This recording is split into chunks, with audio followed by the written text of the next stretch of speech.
아모스 9장 말씀으로 회복의 하나님, 회복시키시는 하나님이란 말씀으로 함께 은혜를 나누고자 합니다. 지금 그 목사님이 기도를 해주셨는데 그 파키스탄에 사실은 그 엄청난 그 지역적으로 안 좋아요. 지금 그 이슬람 문화권이 강세가 있고 막 전쟁이 있고 또 그쪽 지역이 다 그런 지역이 있는데 오늘 이사야 58장 그 교동문 읽은 거하고 오늘 아모스하고 이렇게 좀 맞닥뜨려지는데 좀 새롭습니다. 하나님 이 말씀을 준비한 것이 우리에게 어떤 회복의 약속을 또 전 세계 회복의 약속을 선포하는 말씀인 줄 믿습니다. 아모스는 유다 우시야 시대 곧 이스라엘 왕인데 그 요아스의 아들 여로보암 시대예요. 그 다음 왕들이고 드고아라는 지역이 있어요. 그 베델에서 좀 남쪽 베들레헴에서 좀 6마일 정도 떨어져 있는데 남쪽에 목축을 하는 사람이에요. 그것은 다 거의 이스라엘 사람들이나 그쪽 지역 사람들은 목축이 생업이고 그들의 그 기업이고 그들의 모든 것이었습니다. 목자 중 한 명이었는데 아모스가 이스라엘에 대해서 받은 이상이에요. 사실은 우리가 어떠한 직업이 다 있어요. 그러나 이 사람은 목축이었어요. 그러니까 그 우리에게 주신 직업이나 그것에 상관없이 하나님이 임하신다는 거예요. 하나님은 정말 자기를 찾고 주님 앞에 돌아오고 주님을 가까이 하는 자, 하나님을 찾는 자에게 하나님께서는 열어놓으신 거예요. 이 시대도 열어놨어요. 더 많이 열어놨고 지금은 우리가 다 만민 제사장으로 주님 앞에 더 가까이 갈 수 있고 말씀을 다 열어주셨습니다. 성령 시대이기 때문에 성령으로 다 열어주셨습니다. 그래서 아모스는 목축하는 자였지만 평범한 목축자가 아니었어요. 그는 기도하는 자였다는 거예요. 일개 농부가 아니에요. 일개 목축업자가 아니고 상당한 수준의 학문이 있어요. 이 공부한 거나 이게 열거한 거 보면 정말 그 하나님 앞에 정말 더 엎드려서 기도했던 자인 것 같아요. 그렇게 기도하던 자에게 BC 760년, 753년경으로 그쯤으로 추정이 됩니다. 이스라엘에 종교적, 사회적 부패가 있었고 이걸 책망하기 위해서 하나님이 이스라엘을 그리고 바로잡기 위해서 경고하기 위해서 이 말씀을 선지자 아모스에게 임한 거예요. 이 시대도 많은 선지자들고 목사들고 그렇지만 일반 이런 사람들한테 일반 성도한테도 하나님이 성령으로 임하셔서 아니면 깨닫게 해주시는 거예요. 이 시대를 볼 수 있도록 미래를 볼 수 있고 과거를 볼 수 있도록. 그래서 우리는 늘 성령이 충만하고 주님이 나의 삶을 통하여 내 가정, 내 직장, 내 사업 이 모든 것이 하나님의 이때에 하나님의 어떤 음성을 들을 줄 아는 아모스와 같은 사람들 돼야 될 줄 믿습니다. 그리고 우리가 모두가 다 그런 사람인 줄 믿습니다. 아모스 1장에 보면 이스라엘은 자기 이스라엘과 유다가 하나님 앞에 서너 가지 죄로 인하여 하나님 앞에 책망을 받습니다. 그리고 불사름을 당하고 다 포로가 되고 쫓겨나는데 그 이웃 나라들도 다 몇 가지를 열결을 해요. 아모스 1장에 보면은 다메섹을 얘기해 주셨는데 길라앗을 압박하였다고 그 옆에 나라를 압박한 거야. 다메섹은 강대국이었잖아요. 좀 더 크고 그런데 조그만 연약한 나라들을 압박했다고 그 하나님이 그 하사엘의 집에 불을 보내며 베나닷의 궁궐을 사릅니다. 그들의 수도와 모든 것을 다 불살라는 거예요. 또 가사의 여러 서너 가지 아모스 1장이면 가사의 서너 가지 죄로 벌을 돌이키지 아니한다고 그랬어요. 그 가사란 지역에 조그만 지역이 있거든요. 요빠 뭐 있고 막 가사 지역이 있는데 이스라엘 옆에 그 조그만 나라에 가사에서 그들을 사로잡은 자를 에돔에 넘겼대요. 그들이 이방 나라들이 조그만 나라들을 사로잡고 이방의 사로잡은 들을 에돔에 넘겼대요. 큰 나라 에돔이 있잖아요. 이스라엘 밑에 에돔 있고 막 암몬 족속 있고 막 다 있잖아요.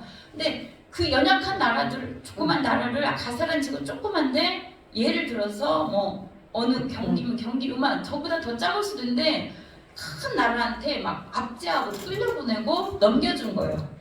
또 두로에 그래서 가사의 성에 불을 보내는 거고 두로에도 서너 가지 죄를 책망하는 거예요.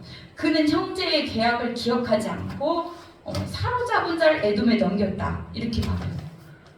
하나님을 믿지도 않는 이 나라들을 하나님이 책망하는 거예요. 하나님 잘 믿다가 조금 이렇게 그 외길로 빠진 유다나 이스라엘만 책망하는 것이 아니라 믿지 않는 하나님을 모르는 그 사람들은 그 나라들한테도 책망하는 거예요. 왜 그런 거예요? 하나님은 가장 귀하게 여기신 게 공의와 정의예요. 가난한 자, 또 이방인, 또 과부, 또 어려운 자, 그런 사람들을 또 억눌린 자, 이런 사람들을 가만히 내버려 두는 것을, 아니면 그들을 막 이렇게 이끌어가고 압제하는 것을 싫어해. 왜냐하면 하나님은 모든 사람들에게 사실 하나님을 사랑하게 하고 하나님을 알게 하고 정말 그 하나님의 사랑을 모든 사람들에게 사실은 베풀고자 하는 거예요. 근데 우리에게 자유를 주신 것도 사실은 그거예요. 우리를 사랑하고 주님 앞에 오게 하고 이렇게 하는데, 다른 사람을 괜히 우리가 연약하다고, 우리 뭐 학교 다닐 때나 뭐 그런, 제가 직접적으로 저는 그렇게 당해보진 않았고, 제가 그렇게 가해자가 뭐 되든 뭐 그러지도 않았는데, 괜히 이렇게 피해를 주잖아요. 학교에 어떤 그런 사람들이 있잖아요. 아니면 뭐 회사나 어디 보면은 괜히 연약하고 자기보다 밑에 있다고, 아니면 뭐 그런 사람들을 괜히 올가매고 이렇게 뭔가를 하게 하고, 안 하면 안 되고 그 돈을 뜯거나 뭐 이런 걸 다 있거든요. 그런 모든 것을 하나님이 갚아주시는 거예요. 그 억울함을, 그 모든 것을 갚아주십니다. 그런데 유다는 또 여호와의 율법을 멸시하고 거짓 것에 미혹됐다고, 하나님의 율법을 멸시하고 거짓 것에 미혹됐다고 궁궐을 사릅니다. 다 포로로 끌려가게 만들죠. 이스라엘은 은을 받고 의인을 팔며 신 한 컬레를 받고 가난한 자를 팔며 힘 없는 자의 머리를 티끌먼지 속에 발로 받고 연약한 자의 길을 굽게 하였다 그랬어요. 이스라엘이 하나님 앞에 돌아오지 않은 것, 하나님 그 백성들이 하나님을 경외하지 않고 그런 것도 책망하고 그렇지만, 유다나 율법을 멸시한 것도 거짓 것에 미혹된 것도 책망하지만, 은을 받고 의인을 팔았대. 신앙 컬레로 받고 가난한 자를 팔았대. 억압했대. 힘없는 자에.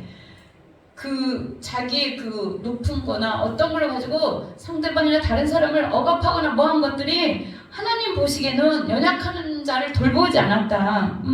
그래서 어디서든지 전쟁을 하거나 뭐 할 때 그 여자와 어린 아이들을 공격하지 않고 보호해요. 어느 나라든지. 거기까지, 그 사람들까지 다 이렇게 침범하고 다 한다는 거는 사실은 하나님께서 가만두지 않아요. 하나님께서 모든 그 인격과 모든 연약한 여성들이나 어린아이들을 더 보호한다는 거예요. 그리고 우리가 배를 타고 뭐 타이타닉부터 그리고 어디도 보면 어떻게 해요? 여성들이나 다른 모든 그 어린아이들을 먼저 다 그 배 태우잖아요. 우선 태우잖아요. 그거를 어기고 자기가 먼저 뛰어내리고 뭐 자기가 먼저 막 이렇게 한 사람들, 남자분들도 있잖아요. 그러니까 주님이 그냥 안 보는 거예요. 연약한 자, 그런 사람들을 더 돌보게 만드셨어요. 사실은 힘이 없으니까. 그리고 백성들이 하나님께 돌아오지 않으므로 하나님께서는 속상해 하시고 이들을 벌하십니다. 그리고 이것을 책망하려고 아모스 이 선지자를 택해서 환상을 보여줍니다. 이상들을 보여줘. 그리고 다림줄을 보여줍니다. 하나님 백성을 시험하고 심판하실 다림줄. 우리가 다림줄이라는 것은 우리 건축을 할 때나 뭐 할 때 이렇게 위에서 이렇게 탁 떨어뜨려서 어떻게 이렇게 무게가 있어서 이쪽으로 치우쳤나 이쪽으로 치우쳤나 보는 거 있잖아요. 뭘 집 지을 때는 이렇게 수처럼 무거운 거 해가지고, 그러니까 이것이 이쪽으로 치우쳐나 이렇게 보는 거예요. 그런데 하나님께서 이 다림줄을 아모스에게 보여줍니다. 한 이상을 보여주고, 그 다음에 그 뜻을 돌이키고 자기 백성과 땅을 다 회복시켜 주는데 이들이 돌아오지 않으니까 아모스 선지자를 보내서 이 말씀을 전하게 하는 거예요. 주님께 돌아오라고. 아모스 5장 14절에서 15절 보면은 너희가 살려면 선을 구하고 악을 구하지 말지어다. 만군의 여호와께서 너희 말과 같이 너희와 함께 하시고 너희들의 영원토록 너희들을 이끄시겠다. 하나님이 그 추를 해보니까 모자라. 그거 치우쳐 있어. 이 백성들이 정말 다 진멸하고 다 없애버리고 다 포로로 끌려가게 했지만 그래도 주님의 마음이 약하신 거예요. 긍휼이 많으셔. 주님은 오늘 이 시대에도 오늘 이 시간에도 우리는 주님 앞에 설 수 없는 몸이지만 하나님이 우리를 그리스도의 사랑으로 그리스도의 보혈로 우리를 어떻게 해요? 긍휼히 여기시는 거예요. 그래서 담대하게 우리가 주님 앞에 오는데 하나님은 이 나라에도 또 그 전 세계를 볼 때에도 하나님은 긍휼이 많으세요. 사실은 한 번에 그 어떤 족속들을 다 암몬 족속이든 뭐 지금 팔레스타인 족속들이나 지금 안 계시는데 탄탄탄 나라들은 다 어떻게 해요? 이슬람을 그 알라신이나 다른 것을 신으로 삼고 다 한꺼번에 순식간에 다 멸할 수도 있는데 지금 많이 기다리고 계시는 거예요. 이게 믿을 사람이 있다는 거예요. 하나님 앞에 돌아올 이방 민족들 중에서도 하나님을 영접할 돌아올 그 시간과 때를 주시는데 하나님께서는 너희가 살려면 주님 앞에 돌아오라. 주님이 마음을 기다려주고 참아주고 정말 그 많은 영혼들이 주께 돌아오기를 기다리고 있습니다. 지금 다니엘서나 마태복음 24장에 보면은 그 날들을 감하였다고 그랬어요. 그 날들을. 그 환난과 고난과 우리는 얼마나 그 환난과 고난이 있을지 앞으로 그 대환란 시대가 올 텐데 어떻게 버텨낼 재간이 없어요, 사실은. 그러나 지금 이 시간들을 우리에게 기회를 준 이 시간들은 우리에게 하나님 앞에 돌아오게 하고 또 믿지 않는 많은 사람들이 주님 앞에 오기를 주님이 긍휼의 마음을 주는 거예요. 이때에 한 명이라도 더 와야 돼요, 사실은. 그래서 제가 이 올해의 말씀을 뽑았어요. 여기에서도 뽑고 다른 데 그 목회자 세미나 할 때도 이렇게 거기서 뽑았는데 여기에서는 모든 것이 합력하여 서로를 이루리라 이렇게 말씀을 뽑았는데 다른 곳에서 노아의 가족처럼 은혜를 입었다 그렇게 그 말씀을 뽑은 거예요. 그래서 내가 교회 이름으로 뽑고 한 명 가족 내 이름으로 뽑은 거예요. 두 개를 뽑았는데 교회를 뽑을 때 그 말씀을 뽑았어요. 그래서 주님 뭐죠? 더 번성케 하고 더 축복 주고 더 부흥케 한다는 말씀이 아니라 노아의 가족처럼 하나님이 저 너무 놀랐어요. 1월 그 첫 주에 그러니까 어디 목회자 세미나에 갔을 때 그냥 막 다 흔드신다는 얘기인 거잖아요. 노아의 가족처럼 은혜 입은 자가 얼마나 있을까? 정말 두렵고 떨리는데 지금의 교회는 하나님이 우리에게 주신 교회인 줄 믿습니다. 너희는 악을 미워하고 선을 사랑하여 성문에서 정의를 세울지라. 우리가 오늘 이사야 58장으로 어떻게 해요? 교동문을 읽었는데 이거 중요한 말씀입니다. 우리가 금식을 하고 예배를 드리고 아무리 그래도 주님께서 받지 않는 거예요. 우리가 주님께 돌아와야 되는데 여기서도 그래요. 이사야 58장에서 내가 기뻐하는 금식은 흉악의 결박을 풀어주며 명예의 줄을 끊어주며 그랬어요. 흉악의 결박. 그러니까 믿지 않는 많은 사람들이 있다는 거예요. 그들은 어디에 결박이 묶여있어요? 사단의 결박이 묶여있는 거예요. 그들의 결박을 풀어주고 끊어줘야 되는 거예요. 그래야 그들이 어떻게 해요? 예수 이름으로 끊어줘야 그들이 주님 앞에 올 수 있다는 거예요. 우리는 영의 눈인 거예요. 이거는 사실은. 그들이 세상들이 묶여있는 건 마찬가지예요. 보이지 않는 사단이 잡고 있는 거예요. 그것을 풀어주라는 얘기예요. 내가 금식기도 하고 뭐 그런 거 그 육적인 금식도 중요하지만 하나님이 기뻐하는 금식이 이거라고 이사야 58장에 나와 있어요. 아모스에게 하는 말씀이 돌아오라는 말씀처럼 우리가 돌아와서 해야 될 일이 뭔 거예요? 우리가 뜻을 돌이키고 하나님과 상관하는 모든 것을 돌이키지만 우리가 해야 될 일이 있다는 거예요. 이렇게 흉악의 결박을 풀어주고 멍에의 줄을 끌어줘야 되는 거예요. 멍에로 다른 사람들의 다른 우상이나 다른 이단이나 예를 들면 다른 어떤 이념이나 다른 사상, 정치에 많이 끌려있는 많은 사람들이 있어요. 그들을 옳은 대로 주께로 끄는 것이 우리의 일인 줄 믿습니다. 그것이 기뻐하는 금식이라는 거예요. 이사야 58장. 압제당하는 자를 자유하게 하며 모든 멍에를 꺾는 것이 아니겠느냐. 그렇습니다. 우리가 이번 주에 이사를 했는데 다른 날은 비싸요. 17, 18 며칠. 예를 들어서 그날 하지도 않겠지만 수요일 날이 있어서 하지도 않겠지만 뭐 이삿날 뭐 이런 게 있잖아요. 그 사람들은 거기에 매여 있는 거예요. 귀신이 역사하지 않는 날이래. 그날이. 우리는 오히려 그날이 더 싼 거예요. 일반 우리 믿는 자들은 더 좋은 거예요. 왜? 더 싸니까. 그 사람들은 그날 못 가니까 더 비싸게 30만 원씩 더 주는 거예요. 예를 들자면 이게 얽매여 있는 거야. 어디 밤에 어디로 못 가, 막 이게 우리 조상들의 내려온 미신이라 뭐 이런 거 있죠. 그것이 우리를 올가매는 거야. 결혼했는데 신혼집에 다 인사 끝나고 와서 그 집에 며칠 동안 안 가더라고요. 왜 그러냐고 그랬더니 어느 날까지 정해져 있대. 딴 데서 자는 거 돈 주고 딴 데서 자고 막 나 이런 것도 들었고 봤어요. 그래서 이렇게 압제당 뭔가에 압제당 보이지 않는 영적 끈에 사단에 끌려있는 그들을 풀어줘야 된다는 거예요. 그들의 멍에를 꺾는 것이 아니겠느냐. 그들에게 묶고 있는 우리가 해야 될 일이 예수의 이름으로 또 예수의 보혈로 간 곳마다 보혈을 뿌리고 또 가는 곳마다 예수의 이름으로 자유를 줘야 돼요. 그것이 우리가 하나님 기뻐하는 금식이라는 거예요. 아모스가 오늘 말씀 받은 것은 회복의 말씀인데 줄인 자에게 양식을 나눠주며 유리하는 빈민을 집에들이며 헐벗은 자를 보면 입히고 내 고륙을 피하여 스스로 숨지 않는 것이 아니겠냐. 이 말은요, 헐벗은 자 또 어려운 자를 도와주고 이방인들 도와주지만 또 내 고륙을 피하여 스스로 숨지 않느냐는 것이 않겠느냐. 내 일가 친척 고륙의 그 피값을 우리에게서 찾는다는 얘기예요. 주님이.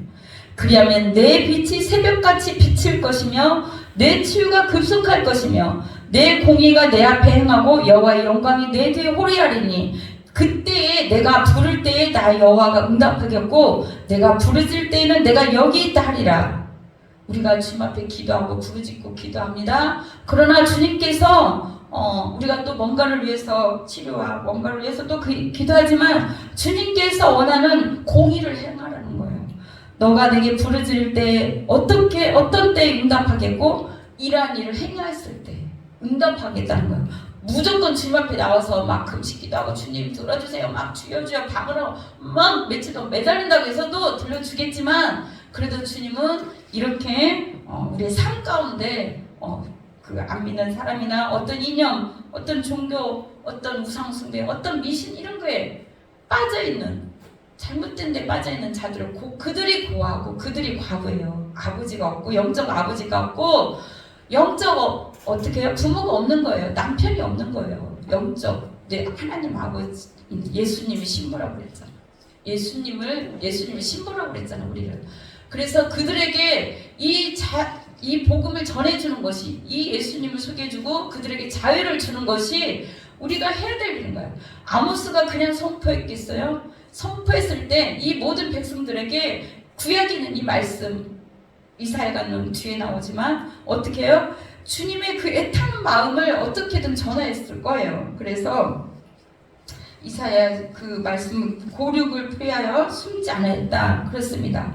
그렇게 할 때 내 빛이 새벽같이 비칠 것이며 내 치유가 급속할 것이라고 했어요. 하나님은 이방인이나 어떤 사람들을 긍휼히 여겨 베풀어 주는 걸 너무너무 좋다는 거예요. 좋아하는 거. 주님께서 그러면 우리에게 어떻게 회복을 시키는지 한번 보겠습니다. 아모스 5장 4절에 너희는 나를 찾으라 그리하면 살리라. 하나님을 경외하지 않는 것을 싫어하신다고 그랬어요. 베델이나 길갈이나 어디든지 가지마라고 했습니다. 만군의 주 하나님을 찾으라. 하나님께서는 우리를 주님 앞에 돌아왔을 때 더 단단하게 하고 더 건강하게 하고 더 좋게 하고 더 완전하게 하실 줄 믿습니다. 인위적인 어떤 그런 것은 오래가지 못해요. 우리를 어떻게 회복시키는지 한번 보겠습니다. 첫째, 14절에 뭐라고 나와? 아모스 9장 14절에 돌이키시는 하나님이라고 했어요. 돌이키시는 하나님. 어떻게? 내가 내 백성 이스라엘이 사로잡힌 것을 돌이키리니 그들이 황폐한 성읍을 건축하여 거주하며 포도원들을 가꾸고 그 포도주를 마시며 가원들을 만들고 그 열매를 먹으리라. 주님께서 그들에게 어떻게 돌이키시냐면 13절을 보면은 보라 날이 이를지리라 그때 파종하는 자가 곡식을 추수하는 자의 뒤를 따르며 포도를 밟는 자가 씨 뿌린 자의 뒤를 이으며 산들은 단 포도주를 이며 작은 산들은 녹으리라 그랬어요. 하나님께서 완전히 회복시키는데 그 무너진 11절에는 무너진 오늘 읽은 본문에서 무너진 장막을 일으킨다고 그랬어요. 그것들의 틈을 막은다고 했어요. 우리가 저번에 느헤미야에서 그 성벽에 무너진 장막을 다시 세우자 그렇게 했습니다. 하나님께서 우리가 주님 앞에 돌아오면 그날에 주님 앞에 회개하고 돌아온 그날에 우리의 마음과 생각을 다잡은 그날에 다윗의 무너진 장막을 일으키고 그들의 틈을 막은다고 했어요. 틈이 있으면 안 된다고 그랬습니다. 그 틈 사이로 사단이 역사하고 안 좋은 것들이 들어온다고 했어요. 우리 생각과 마음의 문을 닫아야 된다고 그랬어요. 믿음으로 굳건히 철조망을 채우듯이 철망들을 완전히 쇠문을 닫듯이 막아야 됩니다. 그 허물어진 것을 일으켜 애적과 같이 세우고 그 허물어진 것을 일으켜 세우라는 것입니다. 하나님은 돌이키시게 하고 그 다음에 회복시키는 하나님인데 무너진 장막을 일으키시는 하나님이에요.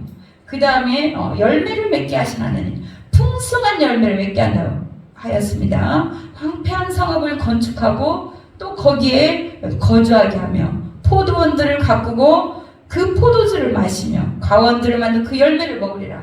열매를 먹게 하신다는 거예요. 그런데 어떻게 열매를 맺냐? 13절 보면은 파종을 하고 있는데 그 뒤에 열매를 따고 있고 또 그 뒤에 또 열매를 맺고 어떻게 해요? 그 이모작 삼모작처럼 파종하면서 또 열매를 따는데 그걸 뿌리 뽑 어떻게 해요? 하면서 또 씨 뿌리고 그 몇 과정을 사모작처럼 그렇게 이어서 뒤를 이어서 계속 먹을 것이 있을 수 있도록 그러려면 비도 어떻게 해요? 비도 그렇고 토양도 좋아야 되고 이른 비와 늦은 비를 그때그때 잘 주신다는 거예요. 그렇게 회복시킨다는 거예요. 우리 인생에 하나님이 이렇게 정말 좋도록 하나님 이전보다 더 좋게 회복시킬 줄 믿습니다. 세 번째는 주님이 뽑히지 않게 하신다는 거예요. 15절 보겠습니다. 내가 그들의 땅에 심으려니 그들이 내가 준 땅에서 다시 뽑히지 아니하리라. 내 하나님 여호와의 말씀이니라 그랬어요. 나무를 심었는데 과일나무를 심었는데 태풍이 불고 홍수가 나 다 뽑히면 어떻게 해요? 먹을 것이 없잖아요. 지금 그 러시아하고 저쪽 다른 나라에 그 지금 홍수가 많이 나는데 두바이나 거기에 완전 물에 잠긴 거예요. 먹을 것은 많이 없어. 거기에 석유가 많고 많잖아요. 근데 러시아는 다 뽑혀 나가버리는 거예요. 80년 만에 이런 비가 왔다 그러잖아요. 이렇게 다 뽑히면 어떻게 해요? 먹을 것이 없잖아요. 그런데 하나님께서 우리가 시냇가에 심은 나무처럼 12가지를 맺도록 어떻게 뿌리가 뽑히지 않는데 뿌리는 있는데 물이 없으면 어떻게 해요? 말라 죽잖아요. 그런데 주님께서 이렇게 뽑히지 않도록 하게 하신다고 합니다. 그리고 내가 준 땅에서 다시 뽑히지 아니라고 뽑히면 말라 죽게 되어 있습니다. 공급이 안 되는 거예요. 우리가 세운 모든 것들이 지금까지 믿음으로 쌓고 우리 가정이나 교회나 모든 것들이 더 이상 뽑히지 않고 심어져야 돼요. 심어져. 주님, 하나님 우리가 이 땅에서도 좋은 열매로 좋은 나무로 심어지고 좋은 교회에 정말 뿌리를 내리고 또 하나님 나라에서도 뿌리를 잘 내리는 뽑히지 않는 우리 모두가 되길 바랍니다. 하나님 우리 사람을 에레미야에 보면은 나무로 비유했어요. 나무. 뽑히지 않는 나무. 그 다음에 12가지를 맺는 나무. 하나님께서 그 많은 열매를 맺게 하실 우리들입니다. 그래서 그 풍성한 그 나무의 열매를 맺을 수 있도록 주님이 뽑히지 않는다는 거예요. 이렇게 하나님께 무너진 장막을 세우고 열매를 맺게 하시고 먹게 하시고 맺기만 하면 뭐예요? 먹어야지. 내 입으로 먹어야지. 생명의 말씀도 먹고 육적인 것도 먹고 영육간에 건강해져야 됩니다. 그 다음에 뽑히지 않게 우리가 1년, 2년이든 뭐든 이렇게 지내다가 뽑히면 어떻게 해요? 그 다음에 몇 년 기다려야 열매를 맺어요. 그쵸? 나는 잘 모르지만 바로 옮겨 심으면 바로 열매 맺으면 좋겠지만 그렇게 하지 않는다 하더라고요. 그리고 더 많은 열매를 맺으면 거기서 뿌리를 내리고 많은 것을 힘들고 어렵고 그래도 딱 버티고 있어야 돼요. 말씀을 붙들고 버티고 기도하고 있어야 됩니다. 그럴 때 주님께서 어떻게 추수하면서 또 씨 뿌리고 추수하면서 또 씨 뿌리고 영적 육적 많은 것으로 우리에게 먹여줄 줄 믿습니다. 하나님 우리의 인생도 우리의 가정이나 우리의 교회나 우리 모든 것들도 사업도 학업도 모든 것이 뿌리를 깊게 내리고 자루나 오름들아 흔들리지 아니하고 그 이상으로 회복시켜 줄 줄 믿습니다. 하나님은 회복의 하나님이에요. 옛날에 그 예를 제가 들었는데 정말 몸이 아프고 정말 죽을 병에 걸린 사람들도 어떻게 해요? 자연으로 돌아가서 자연 것을 먹고 나니까 암도 치료다가 회복됐다고 해요.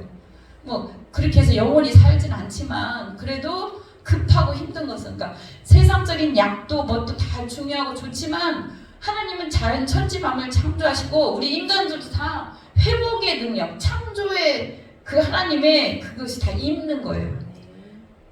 그래서 자연 것을 먹고 이렇게 하면 회복이 되듯이 우리를 그 약 뭔가 이렇게 하고 자연적인 하면 하나님이 우리 몸도 마음도 우리 정신도 모든 것을 어떻게 해요? 하나님께 돌아가면 회복을 시킨다는 거예요.